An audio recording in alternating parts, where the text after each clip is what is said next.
nouveau manga là?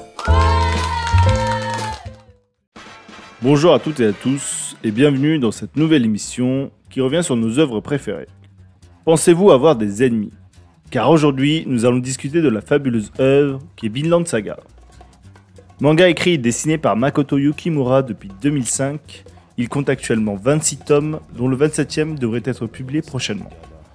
La série compte également 2 saisons en animé depuis 2019 qui couvrent les tomes 1 à 8 pour la saison 1, puis 8 à 15 pour la saison 2. Pour discuter de cela, nous serons avec ce bon vieux Lucas qui m'a conseillé cette magnifique œuvre. Bonjour à tous, je suis bien content d'être ici dans cette émission, surtout pour parler de Vinland Saga qui est quand même un super trop chouette manga. Avant de rentrer dans le détail, petit résumé de l'œuvre. Thorfinn vit paisiblement dans un village islandais avec sa famille quand un navire Jomsviking commandé par le seigneur Floki accoste l'île. On apprend alors que son père, Thors, était auparavant un illustre guerrier, craint de tous, et membre des Jomsviking, surnommé le Troll de Jom. Thors se voit obligé de rejoindre Floki pour protéger sa famille.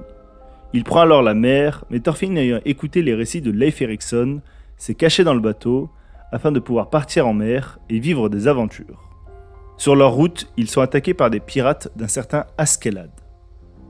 Ce dernier parvient seulement avec ruse à tuer Thors sous les yeux de Thorfinn, qui s'était embarqué clandestinement sur le navire de son père. Avide de vengeance, Thorfinn jura alors qu'il tuera Askeladd en rejoignant sa bande de guerriers. Le manga s'inspire beaucoup des faits historiques et des contes et sagas islandaises, le Flatchenjaborg, la saga des Groenlandais et la saga de Éric le Rouge. Le titre de la série renvoie à la découverte de l'Amérique du Nord par les Vikings, qui nommèrent cette terre Vinland.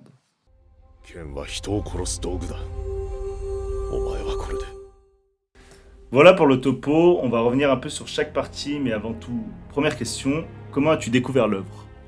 Alors moi c'est assez rigolo, ça faisait 2-3 ans que je lisais des mangas, j'étais au collège et à la librairie, avec un copain, on avait demandé la série préférée du libraire et donc il m'avait répondu Vinland Saga.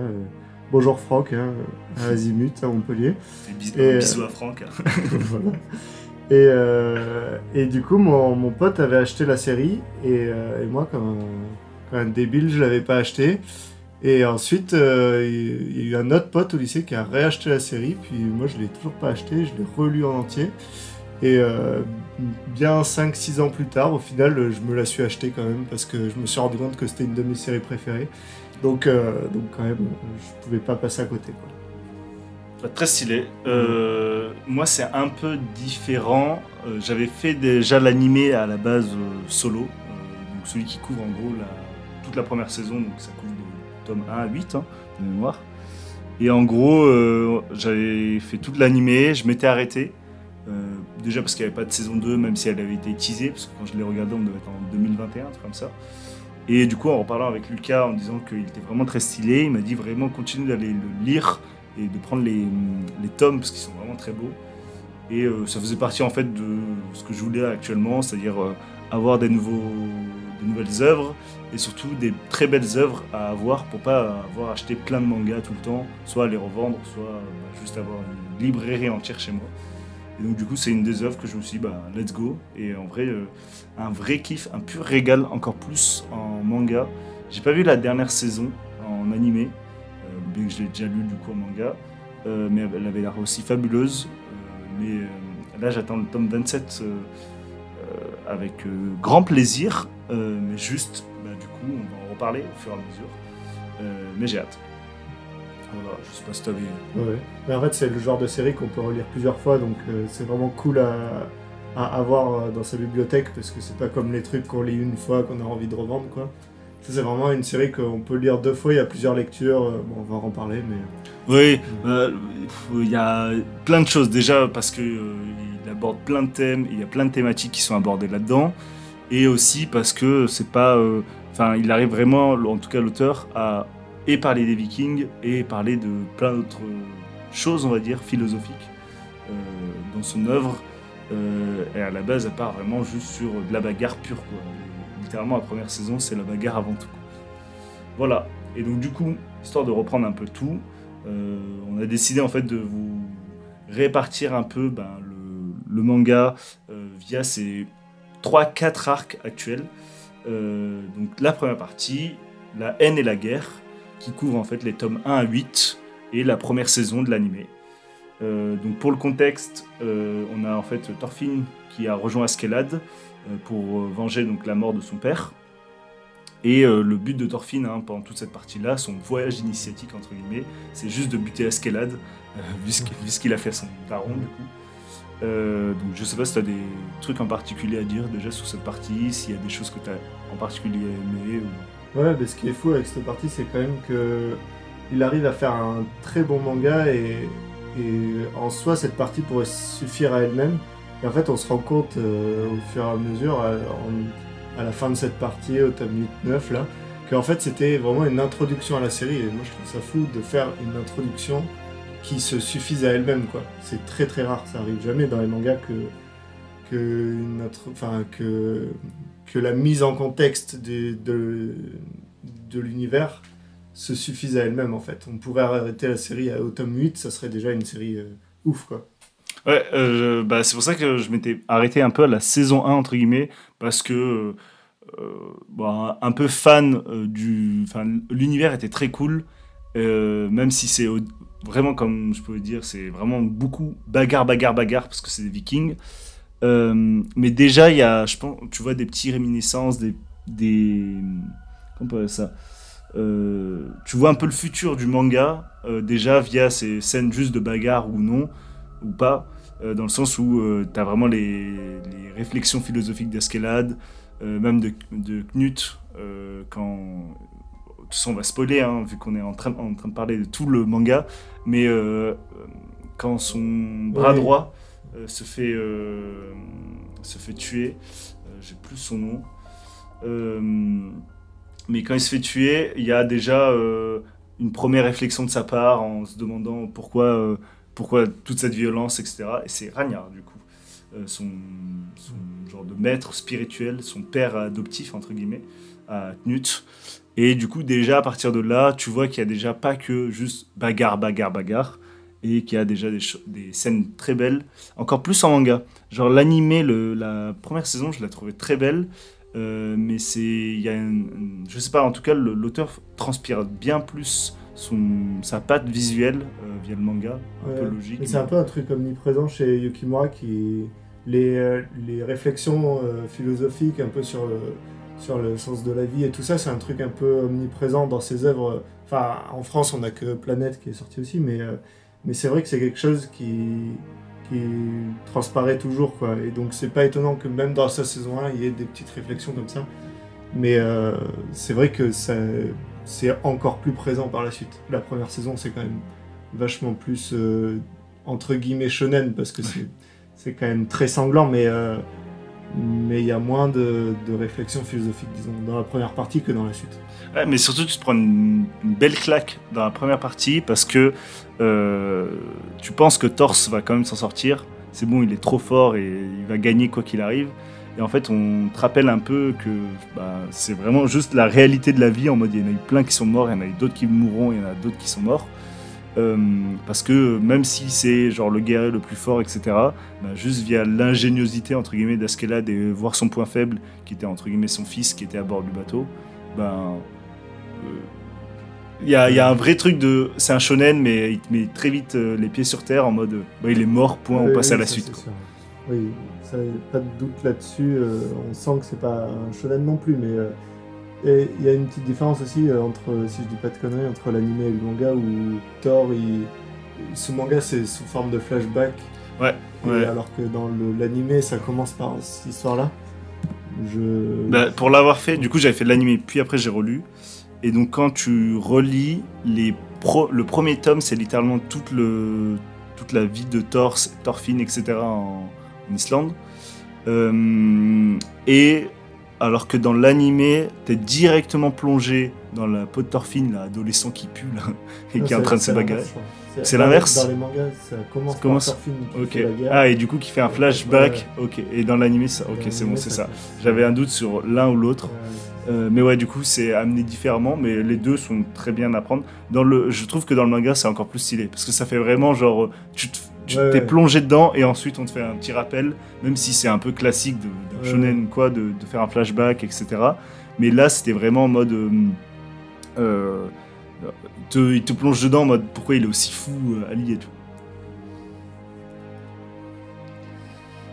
Voilà, je sais pas si tu avais d'autres choses à dire sur la première partie, sur certaines morts, sur certains personnages. Il y en a plein, genre Torkel, je trouve vraiment le badass ultime, c'est vraiment la brute épaisse, le viking absolu. Bah moi bizarrement c'est ma partie que je trouve la moins bien des trois, mais parce qu'elle met en place tout le reste en fait. Mais c'est vrai que c'est celle que j'ai peut-être le moins appréciée, donc pour avoir suivi surtout sur Twitter, etc., là, la saison 2, beaucoup réagissaient. En fait, on va dire, je vais le dire différemment, mais les gosses qui s'attendaient vraiment à nouveau à de la pure bagarre étaient très déçus de la saison 2, on va y revenir. Mais la saison 2, c'est le moment où Thorfinn est esclave. Et donc, du coup, il y a beaucoup moins, et c'est plus les réflexions philosophiques qui reviennent un peu plus. Et est-ce qu'on a vraiment des ennemis dans ce monde, pardon. Et donc, du coup, on va dire, les gosses étaient pas très contents de la saison 2, alors que, je vais dire entre guillemets, mais les gens qui suivaient, entre guillemets, vraiment l'œuvre étaient bien plus fans, ça apportait bien plus, il y a une vraie réflexion philosophique derrière, il y a un vrai point à amener par l'auteur. Ouais, c'est là où l'œuvre se différencie de toutes les autres en fait. C'est que s'il n'y avait pas eu si ça avait prolongé comme la saison 1, ça aurait été un shonen. Ça aurait été un seinen comme les autres quoi. Mais ouais. Non si, je dirais quand même mention spéciale pour la fin de la partie 1, on n'en a pas parlé, mais oui. Alors... la fin de la partie 1, les 3 derniers chapitres, c'est ça vrai nous met une bonne claque. Pour la mise en contexte, en gros, il y a Thorkel qui poursuit du coup tout le groupe d'Askelad.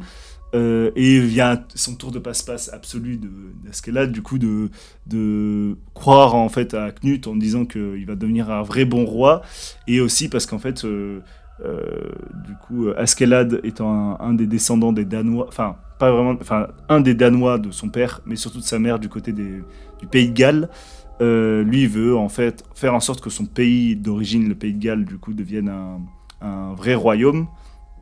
Je crois héritier du roi Artorius. Voilà, je cherchais les rêves comme ça.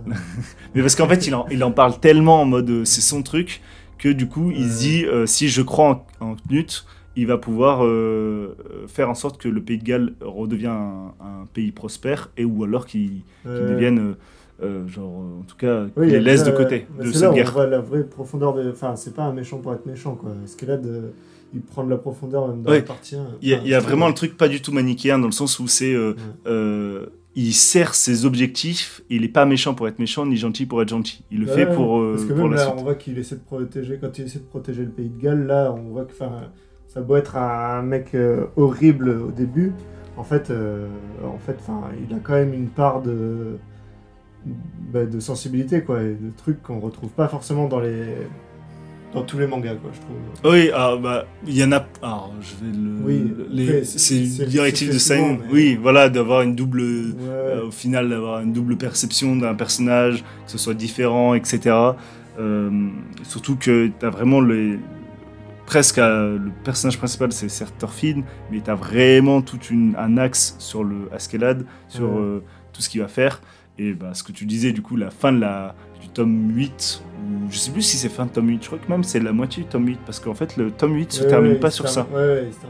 D'ailleurs, c'est vraiment une claque. C'est au milieu du tome 8, tu te dis qu'en fait, ça va finir pas du tout. Et du coup, pour ceux qui ont lu ou suivi, Askelad tue le roi actuel, le roi des... Ah putain, j'ai oublié son nom. Le roi Sven, je cherchais son nom.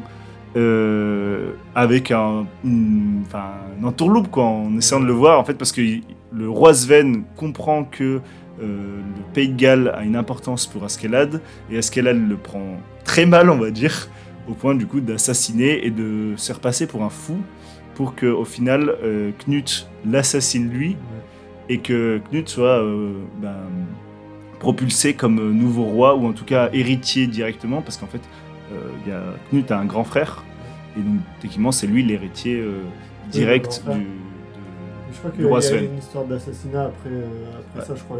Oui, ça va, on Knut, va revenir. C'est la deuxième partie ouais. où lui, il va vraiment devenir au fur et à mesure le roi roi, absolu. ouais. Mais déjà à ce moment-là, le roi Sven le considère comme juste un mec pas du tout bon, enfin pas assez bon ni qui a les épaules en fait pour pouvoir diriger tout un empire Ouais. entre guillemets. Et donc, oui, déjà je trouve que la fin de enfin ça annonce la couleur alors que t'es même pas à la fin du tome. Alors que normalement tu fais en sorte de faire un petit Ouais, là, reveal. c'est en plein milieu. dans le- Mais parce que même, je sais plus comment on finit le tome 8, mais en plein milieu, après, il y a une grosse réflexion psychologique. Je crois qu'on voit Thorfinn à ce moment-là qui vraiment a plus de sens de la vie, parce que lui, Oui. ce qui le maintenait en vie, c'était la vengeance contre Askeladd, mais que quand Askeladd meurt, mais enfin, il a plus de raison de se venger, donc il sait plus quoi faire, quoi. Il est perdu Ouais. complètement, quoi. Je voulais en revenir après. C'est dans la deuxième partie, du coup. La deuxième partie revient surtout sur la genre de rédemption que peut avoir Thorfinn et c'est un nouveau sens à sa vie. Parce qu'en fait, pendant. Il a quoi 6 piges quand son père se fait tuer, et jusqu'à 16 ans. Pendant 10 ans qu'il est à la botte de Skellad, pendant 10 ans, son seul et unique but, c'est l'assassiner. Sauf qu'en fait, Skellad, ça fait 10 ans qu'il le connaît, et à chaque fois, il arrive à l'avoir facilement, à un point où il le connaît tellement par cœur qu'il suffit juste en fait, de l'énerver et il perd tout sens à la vie, entre guillemets. Enfin, tout sens de combat, plutôt.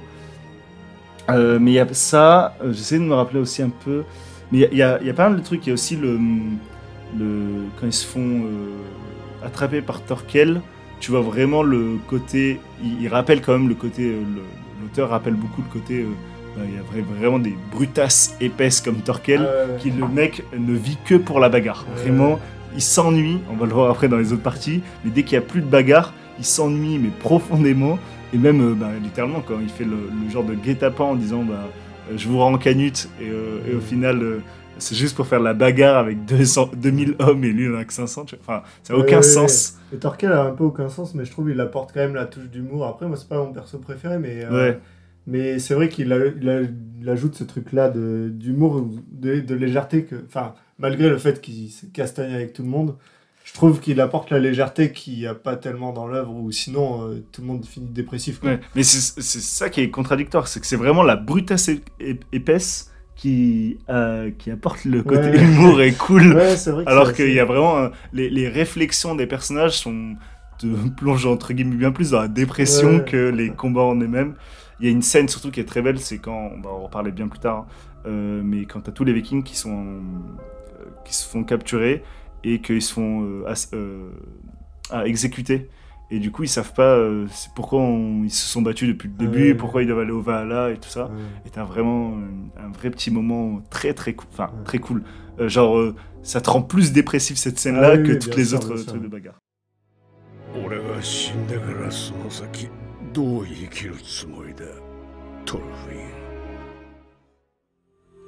Bon, voilà pour la partie 1. Je pense qu'on a fait pas mal de choses, surtout qu'on a pas mal divagué sur les autres parties. Donc je pense qu'on peut partir sur la partie 2, qui est beaucoup plus portée sur les cauchemars et la reconstruction de Thorfinn.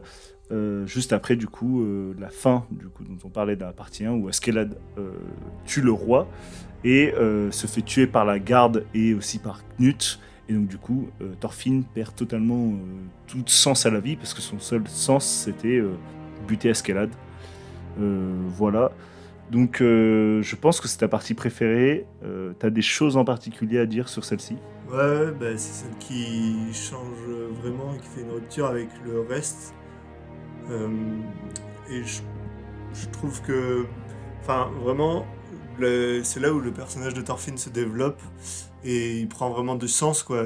Enfin, parce que en fait, tu te rends compte que toute la première partie, il vit vraiment que pour la vengeance, et au final, il n'y a pas de profondeur du personnage, alors que dans la saison 2, c'est là où vraiment il prend toute sa profondeur, où il se rend compte lui-même que en fait, tout ce qu'il faisait depuis le début, ça n'avait pas vraiment de sens, quoi. Et l'auteur, je trouve... on suit avec l'auteur, je veux dire, le cheminement de pensée du personnage, ce qui est assez rare. C'est pas d'une page à l'autre, ah ben c'est bon, il a changé quoi. C'est genre, il va faire des trucs, il va avoir des réflexions au fur et à mesure avec son pote Inar là. Et notamment, il y a un passage que j'aime bien quand la ferme de Ketil se fait attaquer par le roi Knut, où en gros, on découvre que, en fait, c'est là où, à la fin du tome 13, là où il se rend compte que tout le monde est des victimes. En fait, il n'y a que des victimes, que ce soit ceux qui se font attaquer par le roi lui-même, même les esclaves de la ferme et tout ça, tout le monde est victime de la guerre, et en fait, il n'y a pas de bonne solution, quoi. Et au final, c'est là où la réflexion, enfin, c'est dans cette partie-là où la réflexion mène vers qu'est-ce qui donne un sens à la vie. Il dit, là, en fait, il faut partir, il faut aller chercher une nouvelle terre, aller vers le Vinland. Et en fait, sans cette partie, le titre même de la saga n'aurait pas de sens, quoi. Donc, non, je pense que c'est vraiment là où la série prend son sens.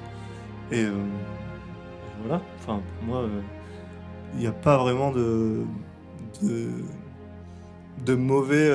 Enfin, en fait, je comprends pas trop les critiques. Si, c'est vraiment qu'il y a moins de baston que dans le reste, quoi. Mais voilà, je sais pas si t'as... Ouais, pour remettre rapidement aussi tout le contexte, c'est... là, il devient esclave, et vraiment, tu le vois à quel point... c'est bon, il a vraiment perdu sens à vie. Enfin, tu le vois dans les planches, je trouve que c'est encore plus visible. Genre, vraiment, l'auteur le dessine très bien, le côté... genre, il est livide, il a vraiment plus aucune vie. Et c'est juste la rencontre déjà avec Einar qui le rebooste un peu, parce que dès qu'Einar comprend que via Ketil, ils peuvent regagner leur liberté, parce que du coup, Einar c'est un anglais, un esclave anglais. Enfin, c'est un prisonnier de guerre, entre guillemets, et du coup, il est vendu comme esclave.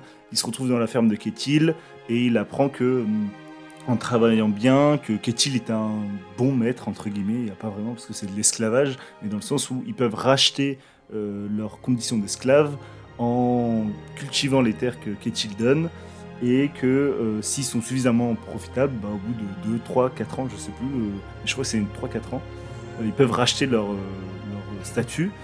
Et sauf qu'on a vraiment le côté Einar très enthousiaste à l'idée de faire ça, de se dire je vais cultiver, faire ma propre terre, etc. Et pour pouvoir repartir de zéro. Et Thorfinn totalement vide de sens, qui comprend pas autant en tout cas ce goût de la vie, je sais pas comment on peut dire ça. Et du coup, c'est via le contact avec Einar que déjà je trouve que Thorfinn a un vrai truc de ok, il y a vraiment autre chose à faire dans cette vie que juste buter des gens, même s'il y a des réminiscences, parce qu'en fait t'as déjà tout le long de cet arc là, tu vois que Thorfinn est vraiment dégoûté de ses actes, au point où il en fait des cauchemars tout le temps. Genre, tu vois la scène où il crie à chaque fois qu'il se réveille, et surtout Einar qui pour lui devient c'est une habitude, quoi. Il se réveille en criant Thorfinn. Qu'il y a du réconfort un peu dans tout, dans ce qu'ils vont essayer de cultiver, que le père même de Ketil est bon aussi, c'est un bon homme, qu'il y a quand même des bonnes personnes dans ce monde, et que parfois c'est via juste des choses simples. Ils possèdent des terres, ils cultivent, et ils sont très bien dans leur petite vie.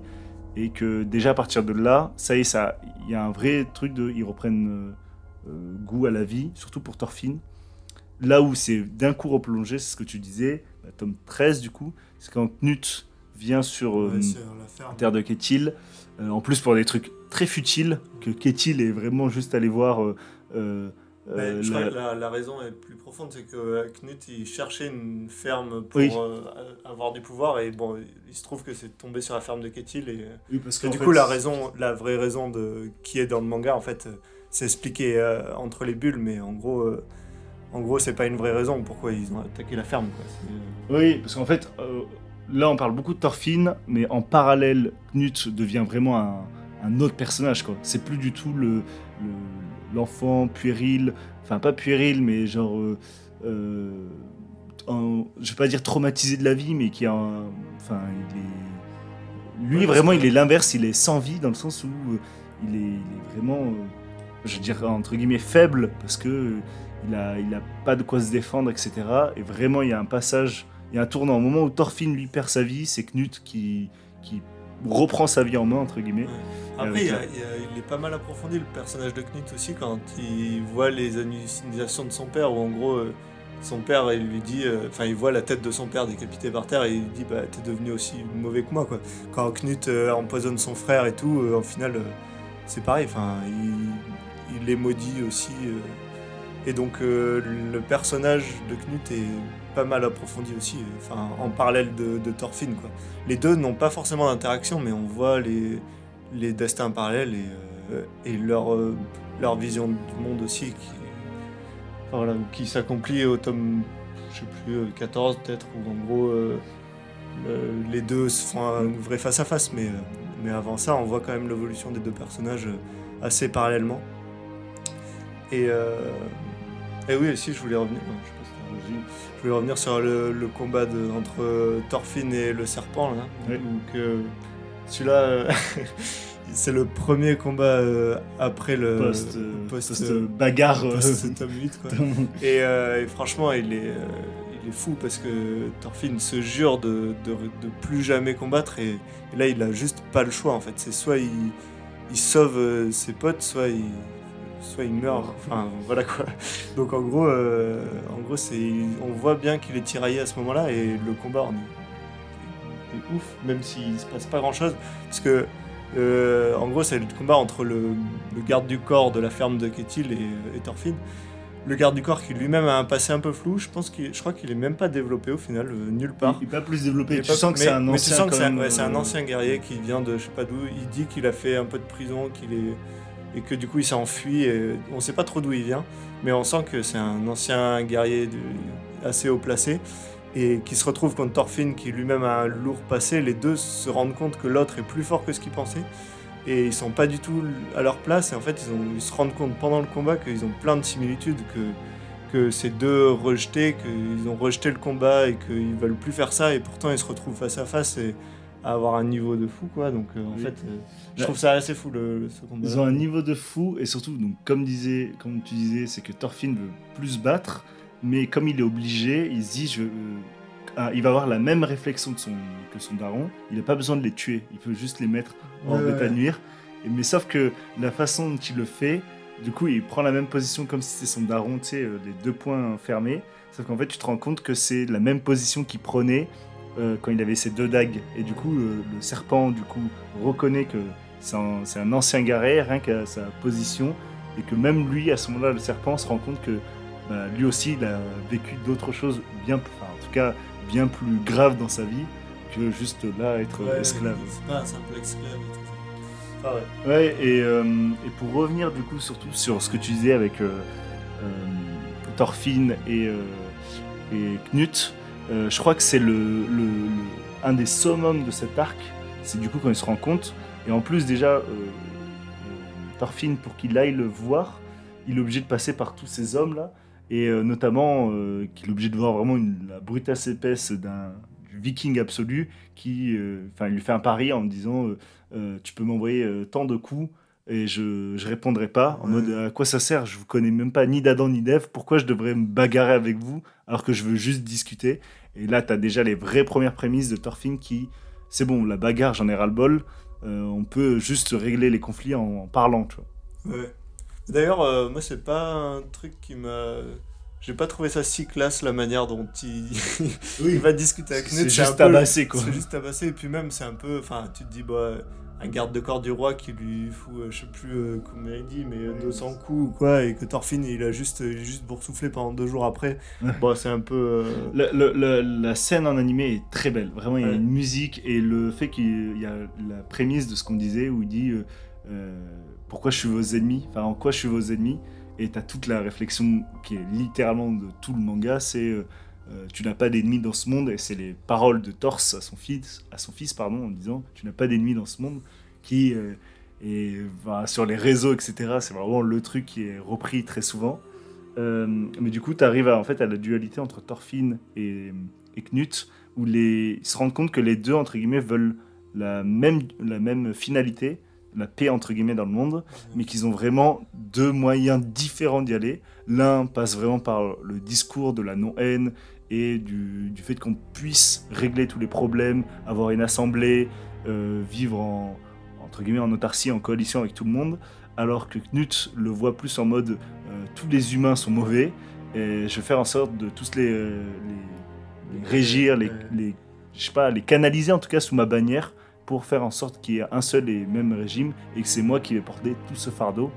Et du coup, ils se lancent l'un et l'autre un duel, surtout Knut se lance un duel, entre guillemets, en disant on verra bien qui va, via quel moyen, quelle finalité, enfin, lequel des deux va y arriver via ses moyens différents à cette même finalité qui va à la fin, donc la paix, entre guillemets, entre les différents peuples qui régissent leur monde, en fait. Ouais. Voilà. Globalement, c'est ça, toute la partie 2, et ça se termine surtout sur le côté où Einar et Thorfinn deviennent meilleurs potes, entre guillemets, et qui sont obligés d'enterrer donc l'esclave, là, qui était l'esclave de Ketil, et en disant plus jamais ça, et que c'est là où ça va lier leur amitié, entre guillemets, et d'autant plus le côté où on va voilà, maintenant on se lance, il faut qu'on trouve ce Vinland. C'est là. Mais c'est parce que, si je me rappelle bien, c'est l'esclave justement qui vit au bord de la mort et qui dit de toute façon, à quoi ça sert de vivre? Si c'est que de la souffrance, moi je veux plus vivre. Et sur le moment, Thorfinn trouve pas les mots et il sait pas quoi lui répondre. Et en fait, c'est une fois qu'elle est morte qu'il se dit mais en fait, j'aurais dû lui dire qu'on allait aller au Vinland. Ça, je trouve ça vraiment beau, quoi.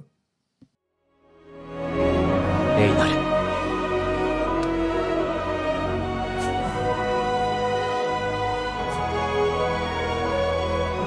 兄弟一緒に来い Donc voilà pour la partie 2. On peut passer du coup à la partie 3 qui s'oriente surtout donc, de la fin du tome 16 jusqu'au tome 22.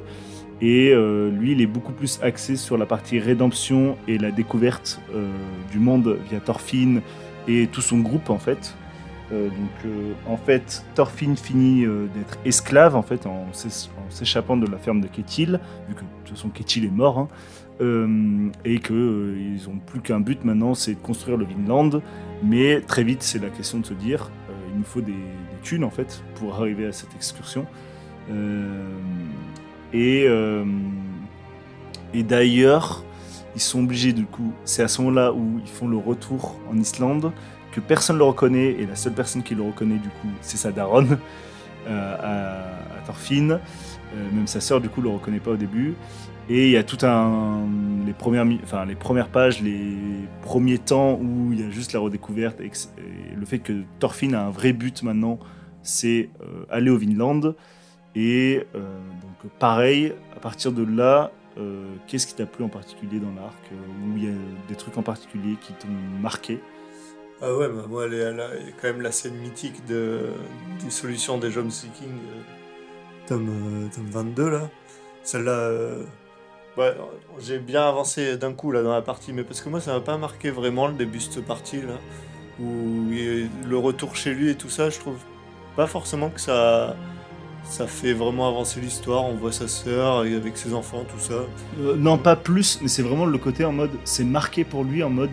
Enfin, c'est marqué à la fin du tome 16 en disant que, voilà, notre but c'est d'aller au Vinland, mais quand il rentre, le but fait que ça doit se concrétiser, et c'est là où il se dit, ok, comment on va faire pour y aller? Parce qu'il y a vraiment tout le côté... oui, mais justement, c'est pareil, à un moment, ils expédient ça un peu en disant, faut qu'on aille en Grèce.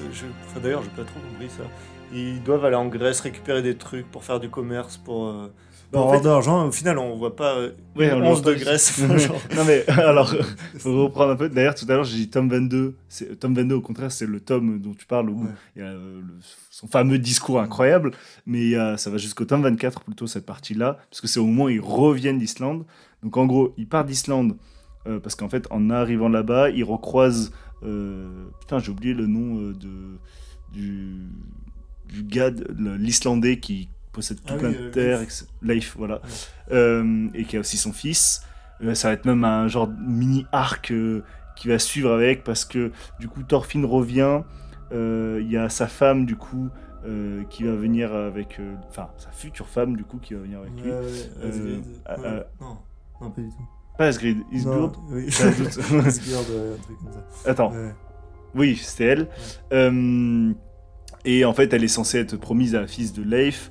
Sauf qu'au final, elle veut pas, elle veut vivre des aventures. D'ailleurs, je crois que c'est un des trucs. C'est pas Leif. Leif, c'est le mec avec la moustache là. Ah non, oui, voilà, putain, on Oui. est totalement perdu. Oui, Leif, oui, c'est non, celui qui ouais. raconte toutes Ah oui, les l'autre. histoires, qui est déjà au Vinland. Ouais, ouais. Moi, je parlais vraiment du...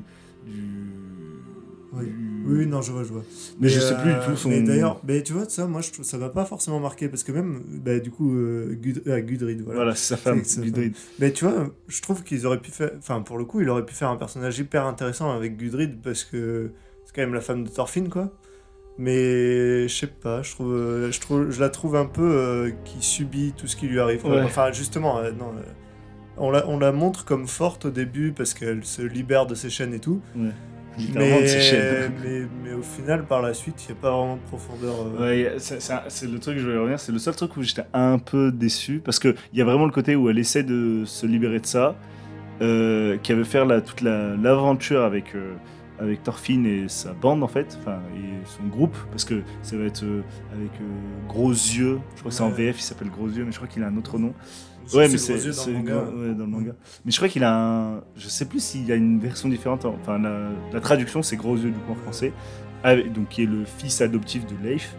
Eux, ils vont faire le parcours avec lui. Et t'as tout le parcours où il part de l'Islande. Et du coup, c'est le maître des chaînes. Je sais plus du tout le nom, on va essayer de le retrouver. Qui leur dit si vous arrivez à vendre ces cornes. Et du coup, ils doivent aller jusqu'en Grèce, enfin Turquie, la borde Méditerranée, où ça vaudrait des fortunes, etc. Et ça pourrait financer leur expédition. Mais au final, c'est plus un truc, enfin, c'est un voyage initiatique caché, parce que derrière, en fait, ça va permettre juste à Thorfinn de devoir régler ses vieux démons, parce que c'est bien beau de dire qu'il veut aller dans le Vinland, mais on va arriver vraiment dans la dualité où tout cet arc-là, c'est et la bagarre et les réflexions philosophiques, parce qu'en fait, Thorfinn, même s'il a envie de plus se battre, d'avoir vraiment le côté enfin, régler les problèmes via la parole, il se rend compte qu'en fait, dans le monde qu'il vit, il y a quand même toujours des gros problèmes et que malgré ça, il galère à en tout cas se faire entendre. Et du coup, tu as vraiment le mélange des deux premières parties. Il va y avoir et de la bagarre et de la réflexion, du fait que il doit vraiment régler d'autres problèmes bien au-delà que juste faire la guerre, entre guillemets. Oui, c'est là où son passé le rattrape. Quoi. Ouais, il y a vraiment... Enfin, son passé, il a même fait un personnage exprès pour son passé, c'est Hild, en fait. Totalement. C'est l'épée de Damoclès.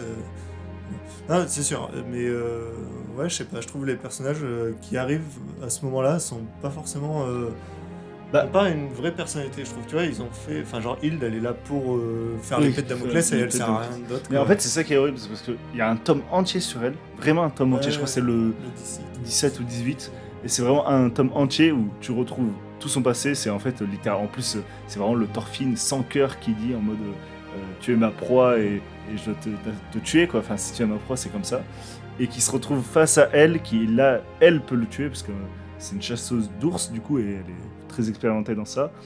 Et du coup, il se retrouve vraiment en mode pris dans cette épée de Damoclès, en mode elle lui fait promettre que si à tout moment il redevient le Thorfinn d'avant, elle l'exécuterait sur le moment même, ou à un point où ça devient même ridicule parce que c'est pendant tout leur voyage, tout leur truc, elle n'est pas du tout éprise par lui en mode jusqu'au bout je vais vouloir le buter, quoi. Elle est juste là avec son arbalète et puis elle sert, et ce qui est un peu dommage. Il n'y a aucun moment où elle sert à autre chose que ça.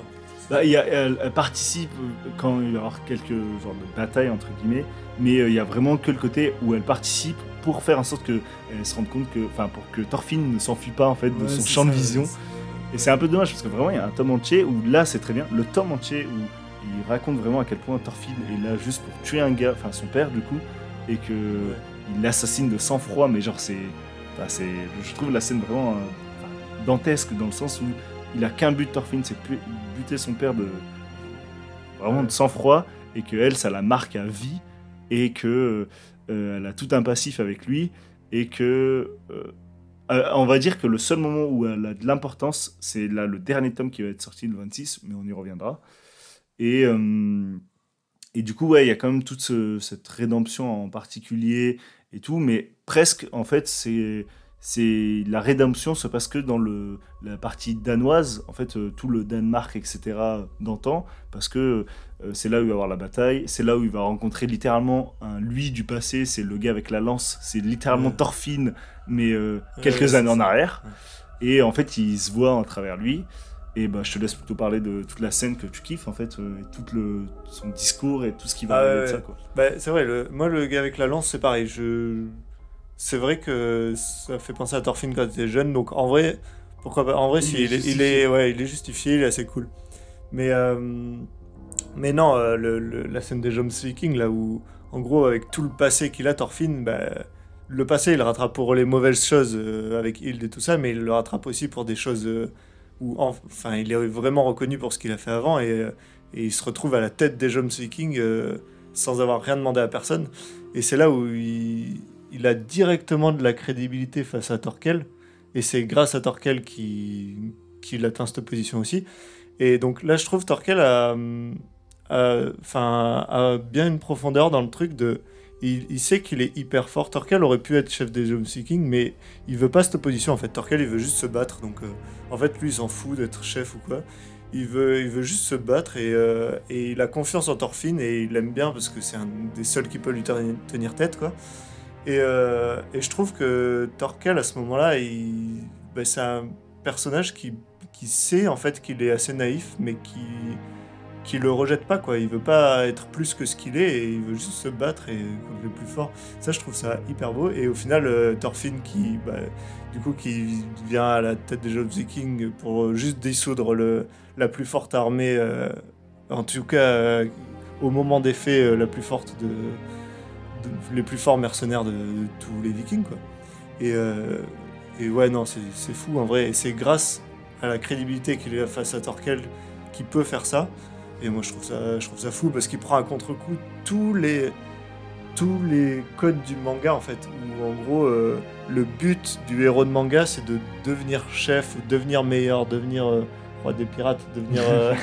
Enfin, tu vois. Et là, le mec, il devient le chef.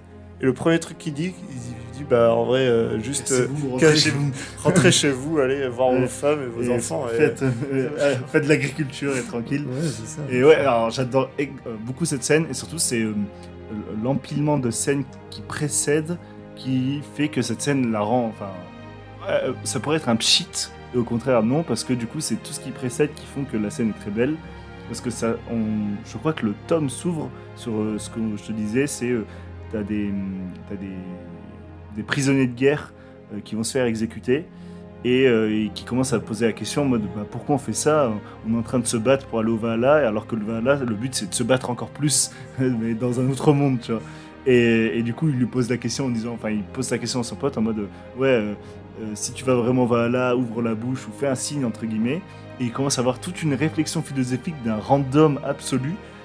Genre juste c'est ça l'ouverture du tome en question où il y a ça, je crois que c'est dans le tome 22. C'est pas deux guerriers qui se parlent et oui, genre, c'est pas les mêmes camps et juste ils en ont rien à foutre. Ils savent plus pourquoi ils se battent. Mais c'est surtout deux qui sont prisonniers qui vont se faire exécuter en fait dans l'histoire. Et donc ça enchaîne avec ça enchaîne avec, je sais pas si c'est dans le même tome, ou en tout cas c'est toutes les scènes dont je parle là, ça s'enchaîne en tout cas d'affilée. Il y a la scène où en fait Thorfinn apprend que c'est à cause de Floki que son père meurt. C'est Floki qui a ordonné donc son exécution.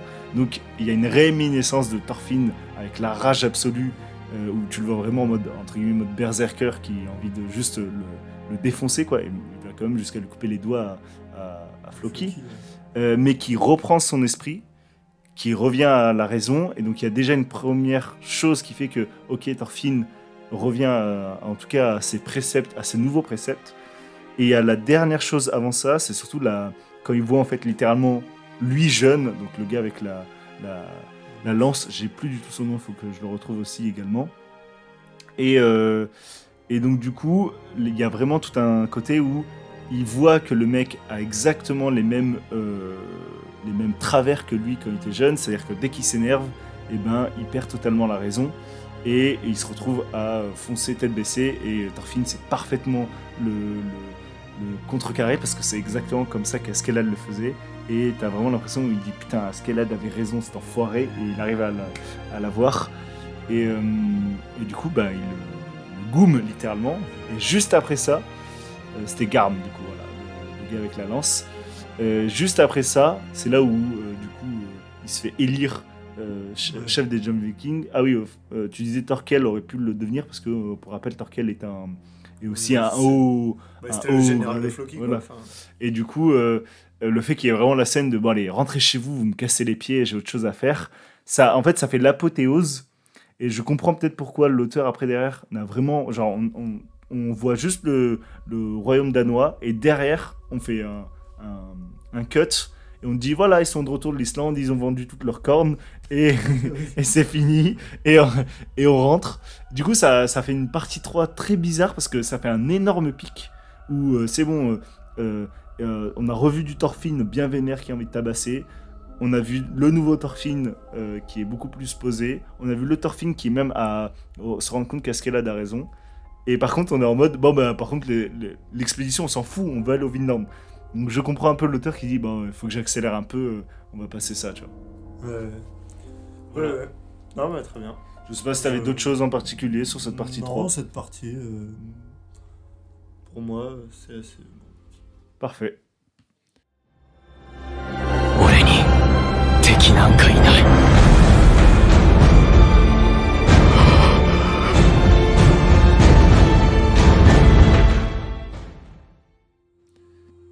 Bon, très bien pour la partie 3. Bah, on peut commencer directement sur la partie 4 qui est beaucoup plus courte. Hein. C'est les 2 derniers tomes, hein, le 25 et 26. Parce que le 24, ils commencent à rentrer. Enfin, ils partent pour aller au Vinland.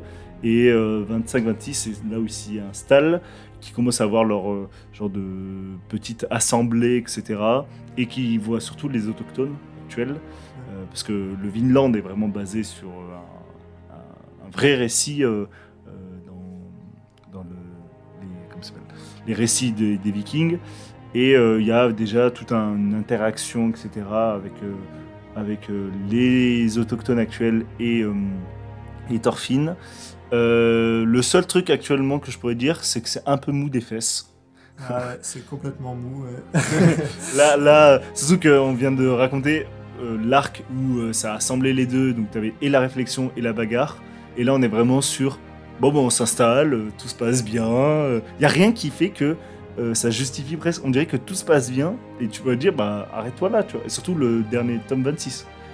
Ouais, bah tu sens qu'il y a quand même des petits trucs qui se trament, genre il y en a un qui a emporté une épée dans le bateau, il y a les autochtones, le chaman qui a des visions, qui a des machin. visions. Mais c'est vrai que c'est quand même tout doux, quoi. Et pour l'instant... Ouais, mais quand je dis que c'est tout doux, à un point où le tout doux absolu, bah, c'est la fin du tome 26, où du coup Hild, qui en voulait absolument à finalement, Thorfinn, ça va. qui se rend compte qu'en fait, allez, c'est bon, c'est devenu un vrai bon homme. Il est devenu quelqu'un d'important et surtout, ça y est, il a eu sa rédemption absolue et c'est Hild qui l'a porté. Et c'est Hild qui lui dit au final, ok, je te pardonne pour tout ce que tu as fait. Et là, il y a toute la scène où les deux sont en pleurs, etc. Et tu te dis, bah c'est bon, on peut s'arrêter là. Il a gagné, il est bon dans sa vie, il est bon dans ce il avait envie. Et je pense que c'est peut-être le point. J'ai pas lu les scans, je veux vraiment lire que les tomes, toi aussi du coup. Et je me dis, il y aura peut-être un rebond de péripéties. Ah, mais c'est sûr qu'il y aura un rebond. S'il n'y a pas de rebond, je pense qu'on sera assez déçus. Parce que... Déjà. Mais je pense que c'est sûr qu'il y aura un rebond, mais souvent, en fait, l'auteur nous a jamais fait 2 tomes entiers comme ça de calme complet avant la tempête, quoi. Donc là, ça commence à faire un peu long. Je pense que l'auteur avait dit que je sais plus, il voulait faire une 30aine de tomes, quoi. Donc c'est sûr, la série est finie dans pas très longtemps. Ouais. Mais bon, je pense qu'il y aura un petit rebond, mais pour l'instant, c'est vraiment bon, quoi. Là, vraiment, on est sur la partie. Les 2 tomes sont. Enfin, j'ai l'impression vraiment qu'il essaie de mettre le pic absolu de douceur, de candeur, et de dire que, en fait, comme il voudrait Thorfinn que le monde soit, il l'est actuellement dans la nouvelle base qu'ils ont établie, et que derrière, il y aura quelque chose. Donc, pour pas avoir lu les scans, je sais pas. Mais en tout cas, j'espère qu'il y aura des péripéties par rapport à ça, pour pas que ça soit juste une fin si douce, parce qu'au contraire, on était tellement parti sur des chapeaux de roue à fond que j'attends quelque chose. Donc, ce qui m'amène du coup aux questions qu'on pourrait se poser. Pour toi, tu vois quoi dans la suite? Qu'est-ce que tu en attends, etc. Ouais, bah moi j'attendrais bien une image une fin à l'image du manga un peu, qui soit ni noir ni blanc quoi, parce que qu'il y ait pas enfin que ce soit pas une happy end ni tout le monde massacré non plus, hein, mais genre que ce soit à l'image de la série quoi, avec une philosophie de compromis et d'acceptation. Je pense qu'il peut le faire ça, surtout que c'est vraiment une mentalité qu'il y a chez les autochtones de base, enfin dans les tribus autochtones. C'est vraiment un truc, l'acceptation de l'autre et tout, c'est un truc omniprésent dans leur culture, donc je pense que enfin, je vois bien un truc comme ça, d'autant plus pour ceux qui ont lu Planète de Yukimura aussi. On est pas mal sur des choses comme ça où à la fin on est plus, enfin, c'est une fin assez mi-figue mi-raisin quoi, où il y a des grosses questions, enfin il y a plus de questions à la fin que de réponses.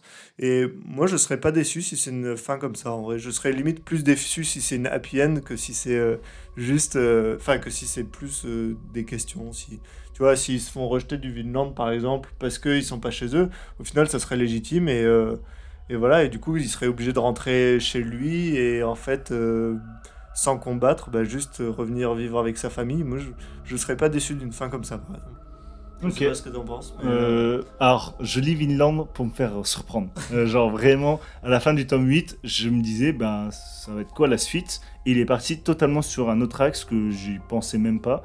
Donc j'attends juste ça, qu'il y aura un nouveau truc. À chaque fois, tu te fais surprendre sur des moments où tu dis, putain, est-ce qu'il va en parler? Littéralement, ce dont je parlais avant, où tu croyais qu'on allait voir toutes ses péripéties en Europe pour aller jusqu'à la Grèce. Pas du tout, on s'en fout.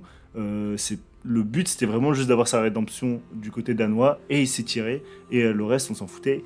Donc je pense qu'il va absolument aussi partir sur autre chose, surtout que ce qu'on me disait avec le tome 26 faisait que y a un pic vraiment de... Et d'un côté, tout se passe bien côté Thorfinn, et de l'autre, les autochtones et le chaman a vu d'autres...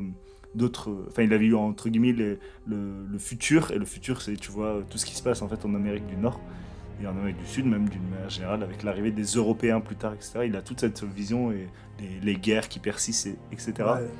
D'ailleurs, ça c'est un peu. Je sais pas, moi j'étais un peu déçu. C'était très le chaman sage qui sait tout. Qui sait tout. Ouais, je sais pas. Ouais, je sais pas te dire. Ouais, je sais pas. Bon, c'est pas. Mais oui, ça dépend comment c'est exploité par la suite. Quoi. J'en attends un peu plus. Là, actuellement, je suis très satisfait, mais je pense j'en attends vraiment parce que il nous a tellement Enfin, il a tellement prévu des trucs ou habitué à des trucs tellement importants au moment où tu t'y attends pas le moins, au moment où tu dis allez, il faut se relancer, et là d'un coup il relance, que je me dis ça va être sûrement là. Donc je sais pas, je sais pas la suite, mais pareil, je veux ni que ce soit gris ni que ce soit blanc en mode ah trop bien, tout se passe bien, ou à l'inverse ah tout le monde meurt. Mais je pense qu'il y aura une dernière péripétie et ça se terminera peut-être une fin douce mais aigre, je sais pas comment dire, mais c'est pas si bien, même mais une voilà. petite fin ouverte en fait. Oui. Je pense que ça serait pas si pire. Voilà. Ça me fait penser du coup, en parlant un peu de tout ça et du coup de cette dernière arc, est-ce qu'il y a un arc en particulier que tu apprécies par-dessus tout dans Bah, tout moi, ça franchement, la fin du deuxième arc, enfin là où ils se font chasser, enfin pas ils se font chasser, mais si un peu par, ils se font chasser de la ferme de Ketil, là où en gros l'esclave, je sais pas comment elle s'appelle, la fille elle meurt. Et du coup, c'est là où lui vient l'idée d'aller à Vinland. Moi, je trouve que c'est le passage le plus beau, et donc c'est un peu mon arc préféré, quoi. C'est là où il y a le plus de réflexion philosophique. C'est ce que j'avais aimé dans Planète aussi, et là, c'est ce que j'aime par-dessus tout sur cet auteur, quoi. Voilà. Mais je pense que j'ai assez bien expliqué au moment du deuxième arc pourquoi je l'aimais bien, mais c'est vrai que le passage où Thorfinn ne trouve pas les mots pour convaincre... Du coup, c'est Arneis. Arneis de rester en vie, je trouve ça hyper beau. Enfin, je trouve que ça prend un contre-coup tous les codes du manga aussi. Ça aussi, le fait de... Le héros a pas la réponse, quoi. Il sait pas. Et ça, c'est un truc qu'on voit jamais. Genre, dans toutes les histoires, tout le monde a la réponse à tout. Ouais, t'aurais pu avoir un discours très shonen et dire non, mais tu dois encore vivre. Voilà, genre là, tu vois les yeux vides de Thorfinn, juste qui dit bah. Je sais pas, tout. Genre, c'est vrai, en fait. Pourquoi on vit si tout le monde souffre? Enfin, c'est pas lui-même. Et ça, je trouve ça hyper beau. Ok. Ouais, et toi Je pense qu'on l'a un peu entendu, mais du coup, c'est la partie 3, là, vraiment le moment où il y a la rédemption, mais surtout le tome 21-22, où et il se fait poursuivre par Gurm, là, Graham, pardon, donc le gars à la lance, et en plus, il doit sauver ses amis parce qu'ils se font emprisonner, et surtout sa future femme, là. Et donc il y a tout le genre de mini-romance, mais ça, de là, je m'en fous. C'est vraiment le côté où Thorfinn se dit « Putain, faut que j'aille les chercher sans utiliser la violence avec mes préceptes », et qu'il y a ça. Et surtout, ça va enchaîner plein de trucs où, évidemment, son fameux discours. Mais là où il y a surtout un truc en particulier que j'aime, c'est il y a et la rédemption et le fait que il se prouve à lui-même qu'il peut, en tout cas, arriver à sa finalité avec ses nouveaux préceptes, avec ses nouvelles ambitions, et sans repasser à nouveau par la case bagarre comme avant. Voilà un peu sur cette partie-là. Je voulais revenir aussi sur d'autres parties. Autant parler d'arc, autant parler maintenant de passage préféré. Donc toi, c'était tu parlais donc le passage où elle est en train de mourir et Ouais, qu'ils n'ont pas de c'est ça, ouais, moi c'est peut-être mon passage préféré. Après, c'est vrai que niveau badassitude, je dirais quand même le moment de la dissolution des Jump Seeking, quand même, on va pas se le cacher, c'est quand même très très stylé. Mais ça, c'est vraiment juste pour voir Thorfinn badass, quoi. Mais sinon, non, ouais, je dirais la fin de ferme de Ketil, là, où ils s'en vont en bouette, là, et qu'ils meurent tous dans cette bouette. Ouais. Et que même le serpent est en train de porter Ketil, et en fait, Ketil, il meurt aussi. Enfin, en fait, tout le monde se dit, mais qu'est-ce qu'on fout là, quoi. Enfin, vraiment. Alors, j'en ai plein en tête. Il y en a un paquet. Évidemment, il y a la scène où Thors dit à Thorfinn, tu n'as pas d'ennemi, parce qu'elle est iconique. Mais il y en a une, je vais la donner à la toute fin, parce qu'elle est vraiment bien. Il y en a une qui me fait vraiment mourir de rire, c'est juste Thorkel qui se bat avec un ours. Parce que vraiment, c'est le seul au final, C'est vrai. avec le seul niveau qui peut, Et il peut se battre. Et il demande que l'ours soit pas tué. Et Oui, de pour le qu'ils garder en avec mode, eux, quoi. c'est sa nouvelle bête de foire, quoi. Et du coup, il y a plein de petites scènes aussi un peu rigolotes comme ça. Et vraiment, il y en a deux qui marquent parce qu'elles s'enchaînent. C'est au moment où Thorfinn revoit Leif, mais il est vieux, et ça devient entre guillemets un vieux papy gâteux, entre guillemets, parce que ça y est, il est vieux. Et tu le vois, tu sais, avec des yeux vraiment noirs, en mode il est en fin de vie, tu vois. Et en fait, il le voit, et il le voit comme un troisième père. Et ses deux autres pères, du coup, c'est Thors, son vrai père, et Askeladd, en mode il accepte que Askeladd est devenu aussi un de ses pères. Et tu le vois vraiment la scène où il se lève, il remonte ses cheveux en mode gros beau gosse, et il y a cette scène-là. Et du coup, je la trouve vraiment belle parce que ça fait vraiment le trio où c'est ces trois influences qui ont fait qu'il est devenu l'homme qu'il est actuellement. Ouais, c'est vrai. Non, vraiment, c'est bien Mais kiffé. j'avais oublié cette scène, tu vois. Bah, je crois que c'est tome 24, un truc comme ça, avant qu'il parte du Vinland, mais elle est c'est très très belle et très cool. Et ça me permet de lancer pareil, en parlant de ces personnages-là, lesquels sont tes préférés, pourquoi, est-ce que c'est des scènes en particulier qui t'ont fait kiffer, ou juste c'est Ouais, d'une moi, manière générale. Je vais pas être hyper original sur mes persos préférés parce que c'est vrai que c'est ceux qui ont le plus de profondeur, donc Thorfinn évidemment, quoi. Et, et après, ouais, Askeladd est quand même hyper intéressant dans le truc de anti-héros. Enfin, d'ailleurs, c'est un méchant, mais vraiment très profond, quoi. Quand on se rend compte que lui-même il a ses démons et qu'il veut sauver le pays de Galles et tout ça, enfin vraiment. Et que lui-même était tenu par les cornes, par Floki et tout ça. Non, Askeladd, c'est celui qui fait que Thorfinn est comme ça. Et Knut, au final, est pas mal. Je trouve qu'il est assez profond, même si des fois il est un peu saoulant parce que il est un peu tout le temps pareil, quoi. Il se remet pas beaucoup en question, Knut, je trouve. Mais sa position fait qu'il doit pas se remettre en question, donc en soi, c'est plausible. Voilà, après, en fait, c'est que Vinland, il n'y a pas tellement de persos géniaux. Bah, Thorfinn est quand même un peu bien au-dessus des autres, mais genre, tu vois, même on pourrait citer Einar, où en gros, moi je l'aime bien, je trouve que enfin, c'est lui qui fait reprendre goût à la vie à Thorfinn, mine de rien, quoi, quand ils sont esclaves, et voilà, c'est juste le bon pote qui a ses sensibilités aussi, qui tombe amoureux et qui veut défoncer les méchants, et et voilà quoi. Du coup, voilà, puis même Torkel, tout à l'heure je l'ai dit, j'ai bien aimé, franchement j'aime bien. Après, c'est vrai que moi il y en a que j'aime pas aussi. Genre Hild, bon, vous l'avez compris, j'imagine. Hild, elle sert à rien, je trouve. Mais et même Gudrid, je trouve, il y aurait. En fait, ça me frustre parce qu'il y aurait tellement à faire avec Gudrid que en fait, le fait qu'il l'utilise pas du tout, bah, c'est un peu nul. Si je crois dans le 26, elle est pas enceinte ou je sais pas quoi. Non. Non, Non. ils viennent, enfin, ils ont adopté un, Ah, ils ont- un des Mais enfants elle qu'ils est trouvent. pas quoi. enceinte en plus. Non. Ouais, je sais Si, plus. c'est possible que c'est Ouais. à ce moment-là parce que c'est là où Hild. Ouais.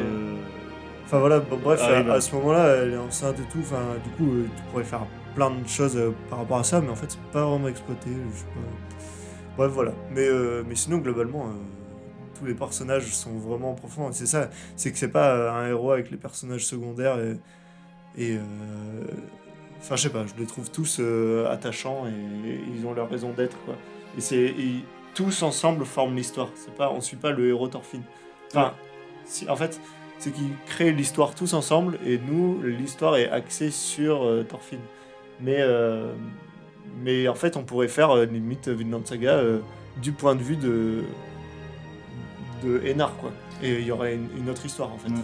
Bah, dans le même style, en fait, il faut savoir que Vinland, d'une manière générale, comparé à beaucoup de mangas actuels, après il date quand même de 2005, mais par rapport à beaucoup de mangas actuels, les mangas actuels ont beaucoup de personnages secondaires, presque aussi importants que le personnage principal, où tu pourrais faire totalement l'histoire sans le personnage principal. Pardon. Et à l'inverse, dans Vinland Saga, il y a de ça, mais c'est parce que les personnages principaux sont peu nombreux, mais très importants. Quand je dis personnages principaux, c'est on est totalement sur Thorfinn, mais sur 2 tomes facilement, on est sur Askeladd parce qu'on est en train de voir tout son plan, tout son passif et tout ce qu'il y avait eu. Et presque en fait, on voit que la vision d'Askeladd, comment il va vouloir libérer le pays de Galles, etc. Ce qui en fait du coup aussi un de mes personnages préférés. Parce qu'en fait, il est même présent encore par la suite, même quand Thorfinn commence à revoir ses démons, c'est le premier qu'il revoit, parce que c'est lui qui l'a hanté pendant des années, tu vois. Donc c'est un de mes personnages préférés. Alors à l'inverse, Hild, je vais pas dire que c'est un de mes personnages préférés, mais j'ai vraiment en tout cas aimé le tome où elle apparaît et tout le passif qu'elle a avec Thorfinn, où vraiment il vient et qu'il l'a traumatisé totalement au moment où il bute son père, et elle a que ça, c'est une vengeance absolue, et t'as l'impression de voir un Thorfinn 2.0, mais elle succombe pas à vouloir le buter, quoi. Elle peut le faire, mais juste elle le garde sous le coude jusqu'à qu'il fasse sa faute, en fait. Mais via l'influence de Thorfinn, bah, en final, elle le fait pas. Indirectement, je dirais quand même Torse. Ça fait très. J'aime trop les personnages badass, mais j'aime le côté où ça part de lui. Ça part de lui qui fait que être un vrai guerrier, ça se voit via le regard que le guerrier a et qu'il n'a pas besoin de se battre. Vraiment, la phrase de Thorkel quand il dit j'ai vu rien qu'à son visage que j'étais totalement dépassé par lui, en mode il était totalement dans un monde à part. Thorfinn, parce que c'est son évolution, hein, c'est le personnage principal, t'as forcément envie de t'y attacher davantage, mais c'est vraiment les personnages en particulier. Et Knut, j'aime beaucoup du coup la deuxième partie où en fait il peut pas se remettre en question, mais il essaie quand même, parce qu'en fait lui ses démons c'est son père, et le fait que il a pris la place de son père et qu'il est prêt à tout, parce qu'il est prêt du coup à assassiner son grand frère, juste à reprendre tout. Et qu'il a une part quand même, la seule part qui lui permet en fait de dire ok je te laisse, je poursuis pas dans ma direction, c'est quand il revoit Thorfinn et qui dit ok bah on fait le pari, qui arrivera à faire comme on a envie, mais c'est presque plus un jeu, mais il le prend au bon vouloir de dire ok je te laisse continuer dans ta voie, je vais faire avec ma voix et on verra bien. Voilà pour un peu les persos que je kiffe. Ouais, on pourrait parler aussi de ceux qu'on aime moins bien, mais c'est plus des persos qui sont là pour apporter à l'histoire, ou alors on les aime pas parce que ils apportent pas plus à l'histoire. L'exemple de Grid ou de Hild vers la fin. Ça, ils sont pas détestables, mais c'est juste. Oui, t'es pas en train de d'être très content de les voir parce que ils apportent pas plus actuellement, peut-être par la suite, mais même Gurrit que t'en attendais en mode c'est la meuf qui veut vraiment se sortir de là et vivre des aventures, elle se retrouve à juste être amoureuse du personnage principal. Et presque ça, je vais pas dire que c'est sa seule condition parce qu'il y a vraiment tout un arc quand même rédempteur. Quand ils se font capturer par les Jumps Vikings, il y a quand même tout un truc de, elle veut pas être juste la meuf qu'il faut sauver, tu vois, elle veut quand même être actrice et participer activement et pas juste venez me sauver, tu vois. Donc voilà.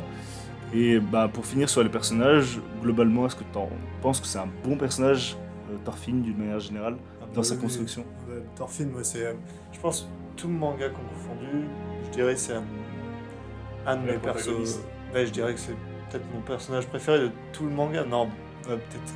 Il y a 2-3 dans sa hauteur, quoi. Il y a Gali, Dangun, il y en a 2-3 comme ça, mais franchement, Thorfinn, ouais. C'est validé 100%.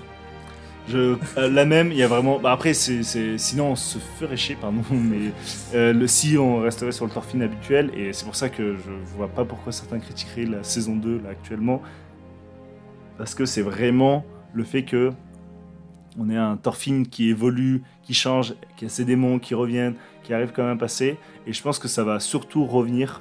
En fait, on a eu le passage où il y a eu ces démons qui sont revenus, et il fallait qu'il les combatte. Il a réussi, même s'il a quand même fauté un peu, parce qu'il a via la colère, il a quand même tabassé Floki.